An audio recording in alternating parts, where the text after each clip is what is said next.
Examen et vote ce jeudi de la proposition de loi modifiant et complétant la loi électorale. La séance plénière a été reportée, le temps de convaincre l'opposition qui a claqué la porte. Le ministre des Hydrocarbures a passé sa première nuit dans les geôles de l'ANER, Didier Boudimbou, est devant une commission interrogatoire qui le soupçonne de détournement massif dans le secteur de l'or noir. Prise en charge des enfants trisomiques, un apostolat pour la Dame de Cœur, Marie-Olive Lembe-Kabila, au cours d'un repas de Pâques, a promis son accompagnement à l'association Sans Frontières et le village Bondeko, qui encadre au quotidien les enfants vivant avec un certain nombre d'handicaps. Et puis décédé plus d'une semaine, les circonstances de sa mort ont été rendues publiques hier au travers d'une vidéo qui est devenue virale sur la toile. Il s'agit d'un jeune Congolais du nom de Patrick Lioya, abattu par la police américaine. Bienvenue dans ce journal sur Télé 50, révision électorale. La plénière visant à examiner et à voter cette loi a été reportée. Le temps de convaincre la majorité des élus à revenir à trouver plutôt un consensus sur ces réformes. Plusieurs innovations sont contenues dans cette loi dite Lokondo, dont la suppression du seuil électoral et son remplacement par une condition de recevabilité des listes au prorata de 60% des sièges. Votre bureau vous propose que ce débat soit reporté à mercredi pour des raisons suivantes, deux essentiellement. Nous sommes tous des acteurs politiques. Même ceux qui sont sortis, il faut leur donner un temps de revenir. Il faut qu'ils reviennent. La loi sous examen est une proposition de l'ancien député national Henri Thomas Lokondo, d'heureuse mémoire, décédé au cours de cette législature. Elle se propose de répondre aux problèmes pratiques constatés lors des élections de 2018. Elle vise en clair à construire un système électoral réellement démocratique, stable, reposant sous des règles susceptibles de rassurer toutes les parties prenantes au processus électoral et de promouvoir la transparence des élections à tous les niveaux. Pour le G13, les processus électoraux de 2018, tout comme ceux de 2006 et 2011, a révélé plusieurs irrégularités, dont certaines avaient pour origine des lacunes ou les faiblesses de la loi électorale en vigueur. Ces irrégularités ont donné lieu à de nombreuses critiques de la part de toutes les parties prenantes et ont fini par créer un climat général de méfiance qui propulse le pays dans un cycle qui n'augure aucunement un processus électoral apaisé lors des élections générales de 2023. À cet égard, les innovations apportées qui ont tenu compte des faiblesses des cycles précédents touchent plus généralement à la transparence des opérations des votes, au mode de scrutin et à la certification des résultats et participent à l'amélioration du système électoral congolais. Parmi ces innovations, il y a la suppression du seuil électoral et son remplacement par une condition de recevabilité des listes au prorata de 60% des sièges en compétition, l'abandon de la proportionnelle et l'adoption du scrutin majoritaire simple, l'interdiction des cumuls des candidatures à des scrutins du même degré, la prise en compte de la dimension genre dans la constitution des listes conformément à l'article 14 de la Constitution. Plus de 18 innovations sont constatées dans la loi dite Lokondo et aux députés nationaux d'en débattre en toute transparence et tranquillité. Justement, ce sont les députés nationaux, membres du Front commun pour le Congo, qui se sont abstenus de participer à l'examen de la proposition de loi portant à révision de la loi électorale. Pour eux, la modification de cette loi n'a qu'un seul but, celui de préparer la tricherie lors des prochaines élections. On écoute leur déclaration après le boycott de la plénière. L'objectif étant de mettre en place une équipe chargée d'organiser la dite tricherie au regard du bilan médiocre du régime en place. Hausse généralisée des prix des produits de première nécessité, pénurie de produits pétroliers rendant le transport des biens et des personnes chaotique, prolifération des cas de détournement des deniers publics, détérioration sans précédent des conditions de vie de la population. Rappelons ici que les personnes prétendument à la CENI pour le compte de l'opposition n'ont été faits sur base de débauchage. Considérant notre attachement aux valeurs démocratiques ayant conduit à la première passation pacifique et civilisée du pouvoir depuis l'indépendance de notre pays, nous, députés nationaux, membres du FCC, refusons d'accompagner cette tricherie programmée qui ne pourra que déboucher sur des tensions supplémentaires dans notre pays déjà meurtri. En conséquence, nous exigeons une Cour constitutionnelle conforme à la Constitution et aux lois pertinentes, une CENI recomposée et comprenant les représentants légitimes de l'opposition, ainsi qu'une loi électorale dont les grandes lignes auront été discutées préalablement et en dehors du Parlement entre les différentes parties prenantes qui est devenue une caisse de résonance pour le pouvoir. Nous nous abstenons de participer à l'examen de la proposition de loi portant révision de la loi électorale. Et puis je lisais dans les titres, le ministre des Hydrocarbures est auditionné à l'Agence nationale des renseignements devant une commission interrogatoire qui le soupçonne de détournement massif dans son secteur. Souligne plusieurs sources judiciaires. Didier Boudembo a passé sa première nuit à l'ANER. Certaines sources parlent d'un présumé détournement de 243 millions de dollars américains. Parlant de l'interpellation du président du Forum national de la jeunesse, Patrick Katengwe, placé en garde à vue à l'auditorat militaire de Lubumbashi depuis mardi après son interpellation dans une cafétéria. Selon la plainte de Lualaba Mining, il est reproché de tentatives d'escroquerie, d'exploitation illicite des produits miniers et l'utilisation abusive des éléments de force de l'ordre. Dans quel état se trouve-t-il après son audition à l'auditorat militaire? Peut-on s'attendre à une relaxation? Un de ses proches nous a répondu.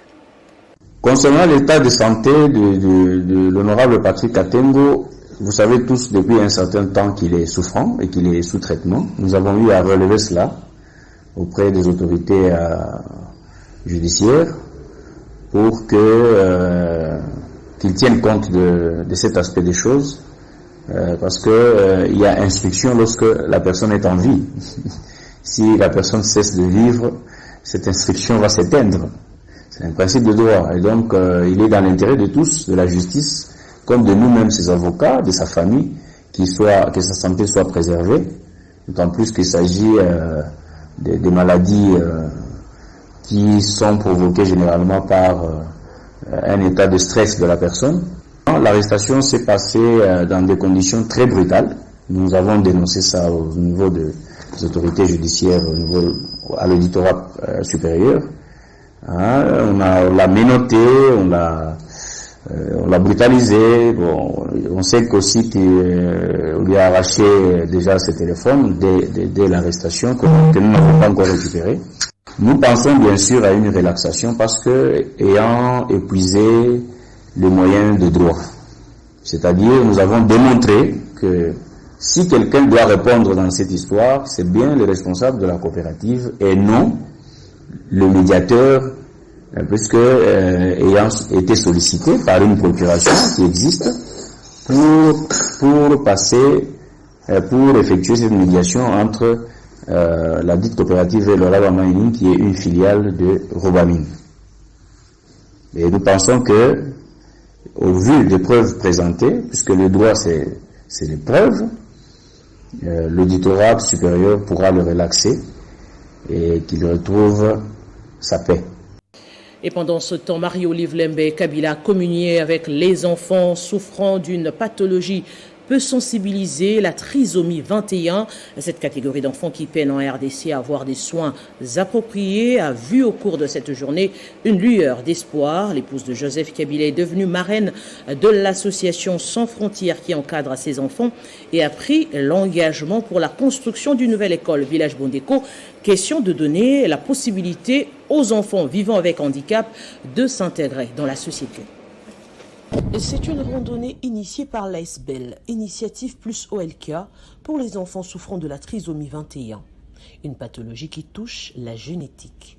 Nous sommes au parc de la vallée de l'Ancélé à Kingakati, où plus de 150 enfants regroupés au sein de l'association Sans Frontières et du village Bondeko sont venus célébrer à leur manière la fête de Pâques avec Marie-Olive Lembe Kabila.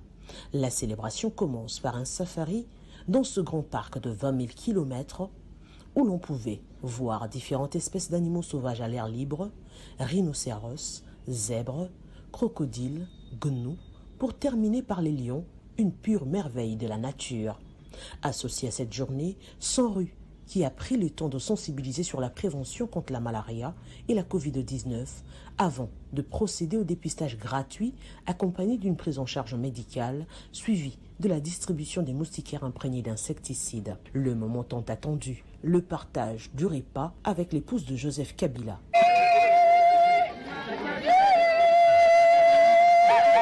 Implanté dans 15 communes à Kinshasa, le coordonnateur du village Bondeko a émis le souhait de voir la dame au grand cœur marquer de son empreinte la construction du 17e village Bondeko à Mankao. Nous souhaitons vivement parler un jour du village Bondeko Maman Olive. Alors, village Bondeko a acheté un terrain symbolique. Nous avons réfléchi, Tokeka à côté Puna.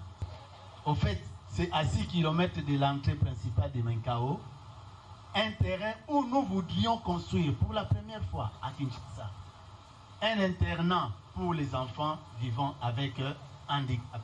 Toutes les catégories confondues. Maman Haro, pour le bien-être de ses enfants, se montre très pragmatique et décide de sceller un partenariat solide. Chorégraphie, défilé de mode, chant et danse ont clôturé cette fête de la célébration de la résurrection du Christ.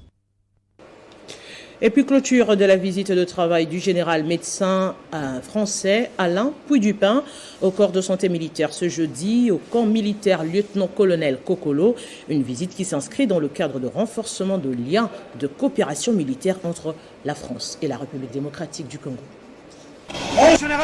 Le général médecin Alain Puydupin, directeur des études à l'école d'application de santé de Libreville, a bouclé sa visite de travail de 72 heures ce jeudi 14 avril 2022 au corps de santé militaire avec les généraux, officiers et sous-officiers. Cette visite qui s'inscrit dans le cadre de renforcement de liens de coopération militaire entre la France et la République démocratique du Congo était de partager l'expérience entre le service de santé des deux armées afin d'améliorer la prise en charge des blessés de guerre. Pendant son séjour de 3 jours à Kinshasa, le général médecin Alain Puydupin et sa délégation ont visité l'état-major du corps de santé militaire, l'hôpital militaire central du camp lieutenant-colonel Kokolo et l'école d'application de santé militaire CAP située à l'école logistique. Le général Alain Puydupin a visité les blocs opératoires, services de réanimation et d'imagerie et services d'anesthésie. Au cours de ces séances de travail, il y a eu l'échange d'expérience entre la délégation française et les commandants du corps de santé militaire et ses commandants des unités, où plusieurs sujets ont été développés. Signalons qu'au corps de santé militaire et à l'hôpital militaire central du camp lieutenant-colonel Kokolo, le général Puydupin a signé les livres d'or. Pour sa part, le commandant du corps de santé militaire, le général-major Ngomo Wenenda Monique, a remis un mémo de projet de partenariat à son hôte. Voici la déclaration du directeur des études de l'école d'application de santé de Libreville au terme de sa visite de travail.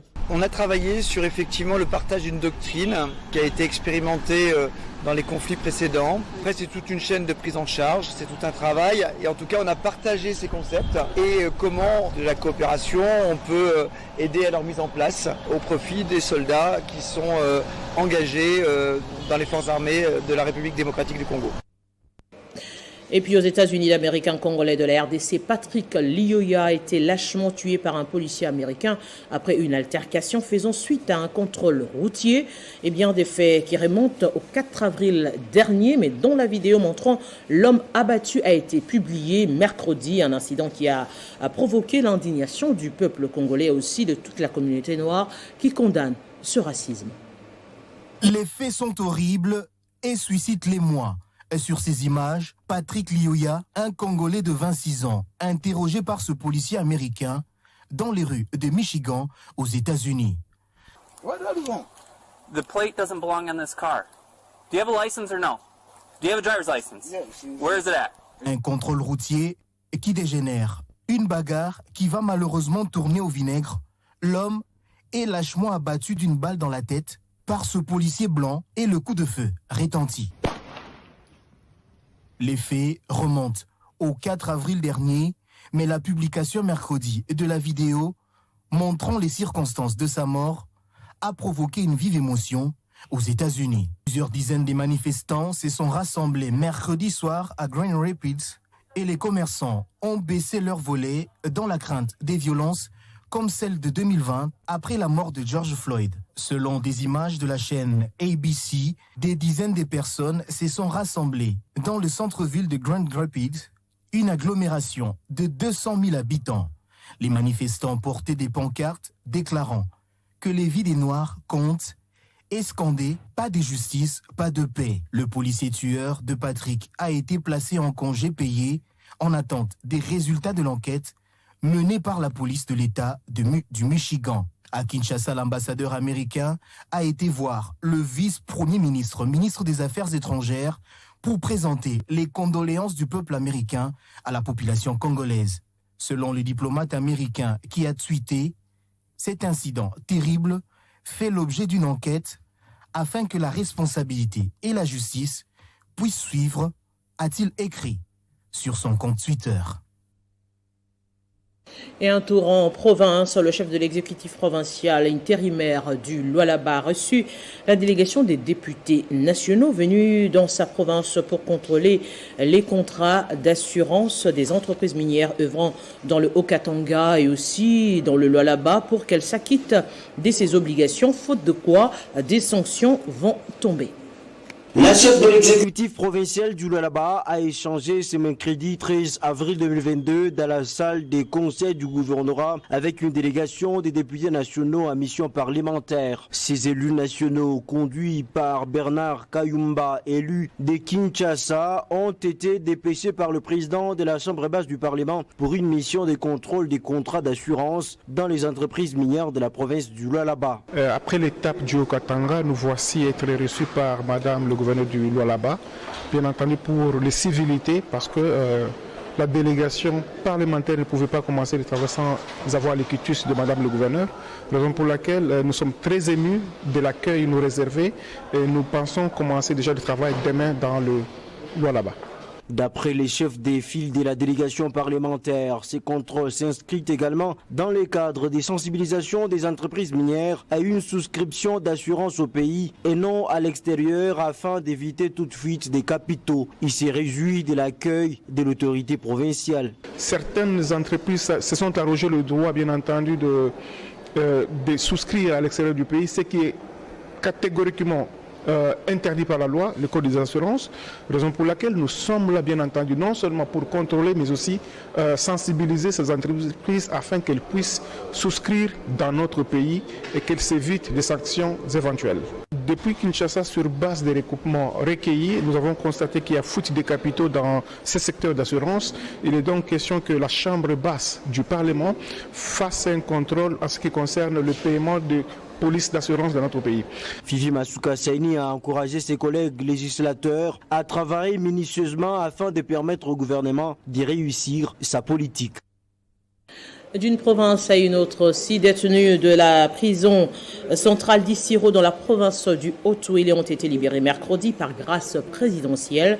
La cérémonie de leur libération a été présidée par le ministre de la Justice, Martin Aladro, commandé représentant le gouverneur. Installés ici à l'esplanade du palais de justice à Isiro, ces anciens prisonniers sont tous sortis de la prison centrale de la ville à la faveur de la grâce présidentielle. Devant l'assistance, le directeur de la prison prend soin de circonscrire l'événement. D'après les statistiques présentées par mes services, les mesures présidentielles statuant sur la grâce présidentielle a déjà libéré 35 condamnés. Dans son allocution, le ministre provincial de la Justice, représentant du gouverneur de province Christophe Besséné-Nonga, s'emploie à interpeller le bénéficiaire. De rendre un vibrant hommage à son Excellence Monsieur Félix Antoine Tshisekedi Tshilombo, qui ne ménage aucun effort dans la matérialisation de son programme d'action dans le secteur judiciaire à travers plusieurs ordonnances déjà prises. J'invite tous les bénéficiaires de l'actuelle mesure de grâce d'agir à toutes responsabilités dans cette phase de réinsertion sociale et d'éviter toute récidive qui les exposerait à des peines lourdes. Enveloppe puis outils de travail, Tout est mis à contribution pour faciliter la réinsertion sociale de ces anciens pensionnaires du célèbre Amisa, plus que jamais soulagés. Il faut que tu mabe, so que tu mabe te za malamu, il faut que tu kaka mabe. Pour qu'on na prison ezali kozwa maele koyeba kobika na moki.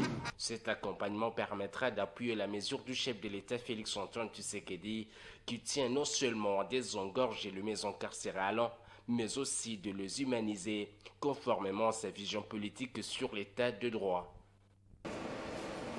Revenons sur la loi électorale après avoir suivi minutieusement la plénière de ce jeudi à l'Assemblée nationale, essentiellement axée sur l'examen, le vote de la proposition de loi modifiant la loi électorale. La DISOC exige le consensus autour de son adoption. Elle réitère en même temps son soutien à la démarche des députés nationaux qui exigent le départ de Christophe Mbosso visé par une motion de défiance. La DISOC félicite le peuple congolais en général, les Quinoises et Quinois, ainsi que les forces politiques et sociales acquises au changement, en particulier pour avoir répondu favorablement à l'appel leur lancé pour s'opposer à la tenue de la plénière de ce jeudi qui allait procéder à l'examen de la proposition de modification de la loi électorale. La DISOC félicite également des honorables députés nationaux acquis au changement qui n'ont pas participé à cette plénière en exigeant au préalable les consensus entre toutes les parties prenantes sur les réformes électorales. La DISOC prend acte de la suspension de l'examen de la proposition de la loi électorale par les citoyens Mbosso et exige les consensus autour de l'adoption de la nouvelle loi électorale. La DISOC réitère sa démarche faite à l'endroit des députés nationaux qui veulent sauver la démocratie aujourd'hui en péril, d'accélérer l'examen de la motion de défiance contre les citoyens Mbosso qui n'inspirent plus confiance de diriger l'Assemblée nationale. Pour la DISOC, le vote de cette motion de défiance constitue une condition sine qua non avant l'adoption d'une nouvelle loi électorale. Pour la DISOC, pas de plénière sur l'adoption d'une nouvelle loi électorale sans consensus entre toutes les parties prenantes au processus électoral. On peut tout nous empêcher, sauf nous interdire de réfléchir. Tout à fait autre chose. Le secteur scientifique et économique de la République démocratique du Congo peut se frotter les mains. Eh bien, il vient d'ajouter dans ses rangs un nouveau docteur, Joseph Moto, qui a défendu sa thèse de doctorant ce jeudi à l'Université catholique du Congo. Joseph Moto Kosarade n'est plus un chef de travaux de l'université. Il devient désormais docteur en sciences économiques. Sa thèse de doctorat porte sur les politiques monétaires et budgétaires, analyse interactionnelle et leur impact sur la croissance économique en République démocratique du Congo de 1967 à 2019. Défendu avec brio ce jeudi à la faculté d'économie et de développement de l'Université catholique du Congo. À travers cette thèse, Joseph Moto vise à élaborer un modèle de simulation d'impact des politiques conjoncturelles sur la croissance économique, mais aussi fournir au gouvernement des analyses et des informations pertinentes comme référence pour la planification, le suivi et l'évaluation des politiques conjoncturelles. Les jurys, composés d'éminents professeurs tels que Donatien Kabanga, François Kabouya et Onésime Koukatula, n'a pas hésité de lui octroyer la plus haute distinction. La thèse de M. Moto Kosarade Joseph est reçue en économie et développement avec la mention grande distinction. Pour les récipiendaires, c'est un honneur. Nous nous sommes fixés un certain nombre d'objectifs pour dégager un résultat. Et ces objectifs-là étaient de savoir un peu, est-ce que la politique monétaire et budgétaire en RDC ont rempli réellement leurs fonctions?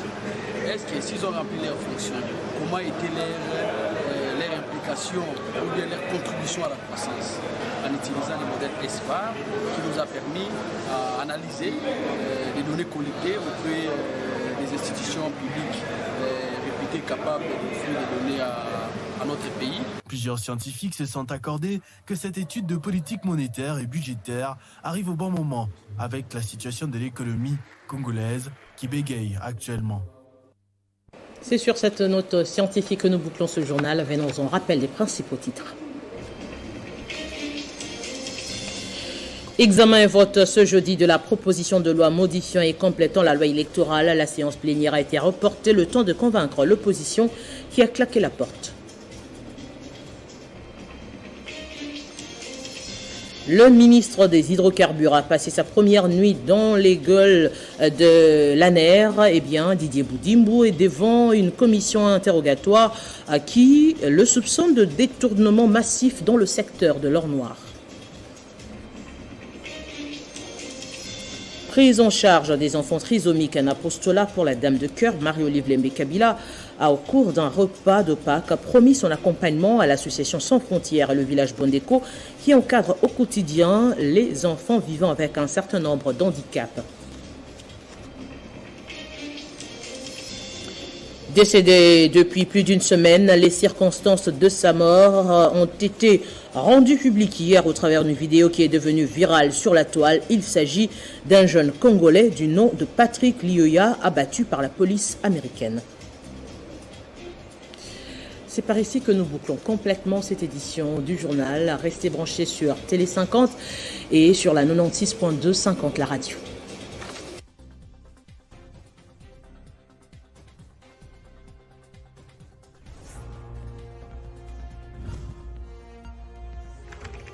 L'actualité reste en continu.